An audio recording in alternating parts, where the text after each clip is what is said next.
दोस्तों आज हम आपके साथ ऐसे 7 एटीट्यूड शेयर करेंगे जिन्हें अगर आप अपनी पर्सनैलिटी का हिस्सा बना लेते हो तो लोग आपकी तरफ अट्रैक्ट होने लगेंगे, क्योंकि लॉ ऑफ अट्रैक्शन कहता है you don't attract what you want, you attract what you are. इसीलिए जब भी आप किसी से मिलते हो या बात करते हो तो लोग आपको सबसे पहले आपके एटीट्यूड से ही जज करते हैं, और अगर आपके अंदर इन 7 एटीट्यूड्स में से कोई भी एटीट्यूड नहीं है तो लोग आपसे अट्रैक्ट नहीं होंगे, क्योंकि अट्रैक्टिव होने के लिए आपके अंदर ये 7 एटीट्यूड्स होने बहुत जरूरी हैं, जो कि है नंबर 1, बीइंग एक्सट्रीमली क्लियर। आपने ये कभी न कभी नोटिस करा होगा, जब कोई आपसे बात करता है और वो कुछ ऐसा बोल देता है जिससे आप हर्ट हो जाते हो या आपको बुरा लगता है, तो इस डैमेज को कंट्रोल करने के लिए लोग अपनी बात को घुमाने लगते हैं। वो इन वर्ड्स का सहारा लेते हैं, मेरा ये मतलब नहीं था, तुम गलत समझ रहे हो, मुझे एक्सप्लेन करने तो दो। सो बेसिकली ऐसा कहकर वो ये प्रूव करना चाह रहे होते हैं कि आप उनकी बातों को नहीं समझ रहे, आपकी अंडरस्टैंडिंग कमजोर है, और नेक्स्ट वो अपनी बात घुमाकर आपको कंफ्यूज कर रहे होते हैं, जो आपको सच में बिल्कुल समझ नहीं आता कि सामने वाला आखिर कहना क्या चाहता है। अगर कोई बार बार अपनी स्टेटमेंट चेंज करता है, जो बोलता है उस पे एक्शंस नहीं लेता या झूठ बोल रहा है, तो ऐसे इंसान को लोग बिल्कुल भी पसंद नहीं करते। वहीं इसका ऑपोजिट जो कि बिल्कुल सच्चा है, जो इंसान फुल कन्विक्शन से अपनी बात को आगे रखता है और जो बोलता है उस पे स्टिक रहता है, अगर वो आपको कुछ बुरा बोलकर हर्ट भी करता है फिर भी वो इंसान इस बात को एक्सेप्ट करता है कि हाँ उसने ये बात बोली है, जो आपको अच्छा फील कराने के लिए बातें घुमाता नहीं है और डायरेक्ट बात करता है। ये एटीट्यूड सभी को बहुत अट्रैक्टिव लगता है, क्योंकि लोग ऐसे पर्सन को निडर, सच्चा, रियल, स्ट्रॉन्ग ओपिनियन और स्ट्रॉन्ग पर्सनैलिटी वाला समझते हैं। Rejection is attractive. इमेजिन आपकी किसी के साथ डेट हुई है, बट लास्ट 1 घंटे पहले आपको कुछ इंपॉर्टेंट काम आ जाता है, तो आपको अपनी डेट कैंसिल करनी पड़ती है और आप सामने वाले पर्सन को टेक्स्ट करते हो कि आप आज नहीं आ सकते, आज की डेट को कैंसिल करना होगा। अब ज्यादातर टाइम लोग ऐसा करने से पहले सोचते हैं कि ऐसा करने से सामने वाले पर्सन को बहुत गुस्सा आ जाएगा, लेकिन अधिकतर केसेस में ऐसा नहीं होता, बल्कि ऐसा करने से दूसरे पर्सन के सामने सबकॉन्शियसली आपके लिए एक रिस्पेक्ट डेवलप हो जाती है, क्योंकि दिखाता है कि आपकी लाइफ में और भी कई इंपॉर्टेंट चीजें हैं। आप एक फ्री इंसान नहीं हो जिसके पास हर चीज के लिए टाइम है, बल्कि आपको दूसरों को प्लीज करने से ज्यादा खुद को इम्पोर्टेंस देना ज्यादा पसंद है, जिस वजह से वो आपसे और अट्रैक्ट होने लगते हैं। इसीलिए हर बार किसी के भी लिए हमेशा अवेलेबल मत रहो। आपको लगता होगा कि अगर आप अपना इम्पोर्टेंट काम छोड़कर किसी पर्सन के लिए टाइम निकालोगे तो उन्हें बहुत अच्छा लगेगा, वो आपकी रिस्पेक्ट करेंगे कि आपने अपने से ज्यादा उनके बारे में सोचा। बट ऐसा हमेशा नहीं होता। अगर आप ऐसे ही करते रहे तो धीरे धीरे वो पर्सन आपके लिए रिस्पेक्ट लूज करने लगेगा। इसीलिए अपने अंदर इस एटीट्यूड को डेवलप करना बहुत जरूरी है। आपको ये भी नहीं करना कि आपको जब भी कोई बुलाए तो हमेशा ही प्लान कैंसिल कर देना है और न ही बहुत ज्यादा अवेलेबल रहना है। आपको इसके बीच का बैलेंस ढूंढना है, जहां आप हमेशा अवेलेबल कम ही रहो। The social leader.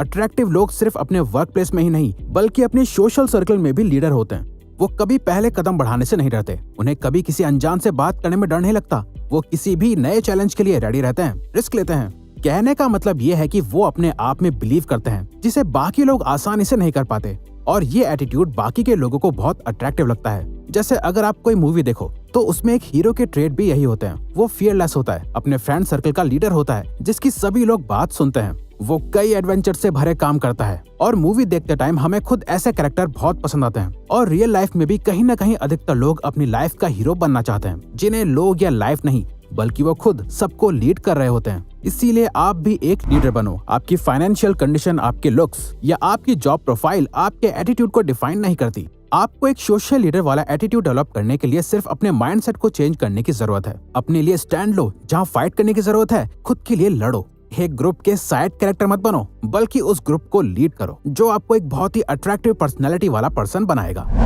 Walk away attitude. अगर आप किसी के साथ रिलेशनशिप में हो या आपका कोई दोस्त है जो आपकी रिस्पेक्ट नहीं करता, आपकी फाइट होती है जहां आपकी वैल्यू नहीं करी जाती, वहां वॉक अवे एटीट्यूड रखने वाले लोग कभी चीजें ठीक करने का ट्राई नहीं करते।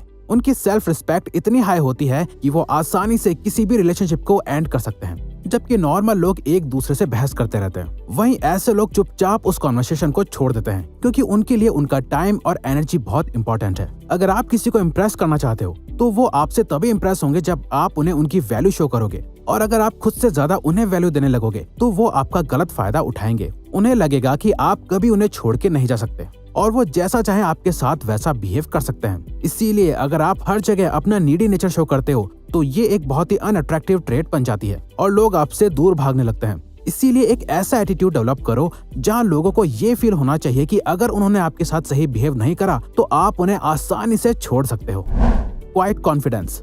हर तरह का कॉन्फिडेंस हमेशा अट्रैक्टिव नहीं होता। फॉर एग्जाम्पल, कोई अपनी सक्सेस के बारे में बहुत बड़ा चढ़ाकर बात कर रहा हो, आपको अपने अचीवमेंट्स के बारे में बता रहा हो, तो किसी को भी इस बात को सुनने में इंटरेस्ट नहीं होगा कि आप कितना कमाते हो या आप कौन सी कार चलाते हो। बल्कि अगर आप लोगों को शो कर पाते हो बिना अपने आप को बढ़ा चढ़ाकर दिखाए, जैसे अगर किसी के पास बहुत पैसा है तो वो आपको महंगी गाड़ी और रिच लाइफस्टाइल दिखा के अपनी तरफ अट्रैक्ट नहीं कर सकता, वो बस लोगों को अपने पैसों की तरफ अट्रैक्ट करता है। वहीं अगर आपके पास बहुत पैसा है बट आप सिंपल लाइफस्टाइल मेंटेन करते हो और किसी को पता चलता है कि आप बहुत ज्यादा चैरिटी करते हो, तो ये ट्रेट लोगों को आपकी तरफ अट्रैक्ट करेगी। लोग आपके कैरेक्टर और कॉन्फिडेंस से इंप्रेस होंगे, ना कि आपके अचीवमेंट से। इस एटीट्यूड को क्वाइट कॉन्फिडेंस कहते हैं, जहां आप कॉन्फिडेंट तो होते हो बट लोगों को चीख चीख के बता नहीं रहे होते कि आप कितने ज्यादा कॉन्फिडेंट हो।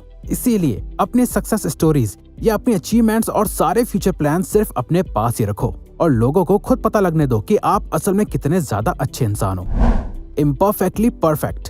प्रेटफॉल इफेक्ट के अकॉर्डिंग अगर आप मिस्टेक्स करते हो तो लोग आपसे ज्यादा अट्रैक्ट होते हैं। रिसर्चर एलियट एरनसन ने यूनिवर्सिटी ऑफ टेक्सास में सबसे पहले इसे डिस्कवर करा था कि कैसे मिस्टेक्स से लोग रिलेट कर पाते हैं और ये एक अट्रैक्शन का साइन बन जाता है। उन्होंने यूनिवर्सिटी ऑफ मिनेसोटा के स्टूडेंट्स को एक रिकॉर्डिंग दिखाई जहां लोग एक क्विज दे रहे थे। जिन लोगों ने क्विज में अच्छा परफॉर्म करा था और लास्ट में गलती से कॉफी का कप गिरा दिया था, स्टूडेंट्स ने उन्हें लाइकेबिलिटी के फैक्टर में ज्यादा रेट करा था, बजाय उनके जिन्होंने सेम परफॉर्म करा पर लास्ट में उनसे गलती से कप नहीं गिरा। दोस्तों, कई लोग अपनी मिस्टेक्स को छुपाने के लिए किसी भी हद तक चले जाते हैं। वो झूठ बोलते हैं, माइंड गेम्स खेलते हैं और अपने आप को ऐसा शो करते हैं जैसे कि वो एकदम परफेक्ट हैं। इससे सामने वाला रिलेट नहीं कर पाता। वो उन्हें एक too good to be true personality की तरह देखने लगता है जो एकदम परफेक्ट है, बट साथ ही हर किसी को पता है कि ये प्रैक्टिकली इम्पॉसिबल है। इसीलिए जो लोग अपनी मिस्टेक्स नहीं छुपाते हैं, अपनी कमियां और गलत आदतों से सबके सामने फाइट करते हैं, ये उन्हें बहुत अट्रैक्टिव बनाता है। क्योंकि कोई भी परफेक्ट नहीं होता, हम ह्यूमन बीइंग्स हैं जो गलती करते हैं और उनसे सीख कर आगे बढ़ते रहते हैं। जब आप इस एटीट्यूड को लोगों के सामने रखते हो तो लोग आपसे रिलेट करने लगते हैं। उन्हें लगता है कि आप भी उन्हीं की तरह हो जो अपना बेटर वर्जन बनने के लिए स्ट्रगल कर रहा है। Rework attitude. जस्ट इमेजिन, अगर किसी की फिजिकल हेल्थ बहुत खराब है, उसका खुद पे कोई कंट्रोल नहीं है, वो कई बार अपनी हेल्थ ठीक करने का ट्राई करता है बट बार बार फेल हो जाता है और लास्ट में गिव अप ही कर देता है और एक अनहेल्दी लाइफ ही जीता रहता है। तो आप ही बताओ, क्या आप ऐसे पर्सन से अट्रैक्ट होंगे? आंसर है नहीं। किसी भी काम में गिव अप करने का एक ही सबसे बड़ा रीजन होता है, वो होता है फेलियर। और फेलियर जितना बड़ा होता है, हार मान लेने का चांस उतना ही ज्यादा होता है। फेलियर से मिलने वाली नेगेटिव एनर्जी आपको फोर्स करती है कि आप उस काम को कभी ना करो।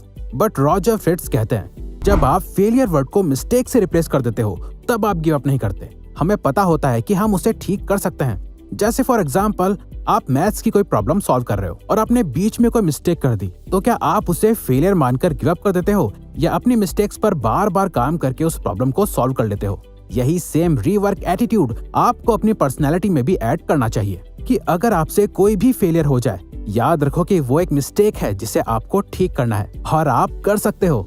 तो अगर आपको ये वीडियो अच्छी लगी तो वीडियो को लाइक और सब्सक्राइब बटन पे क्लिक करके इस चैनल को सपोर्ट करो और बेल नोटिफिकेशन ऑन कर लीजिएगा ताकि आप आने वाली वीडियोस मिस ना कर पाओ। Thank you for watching.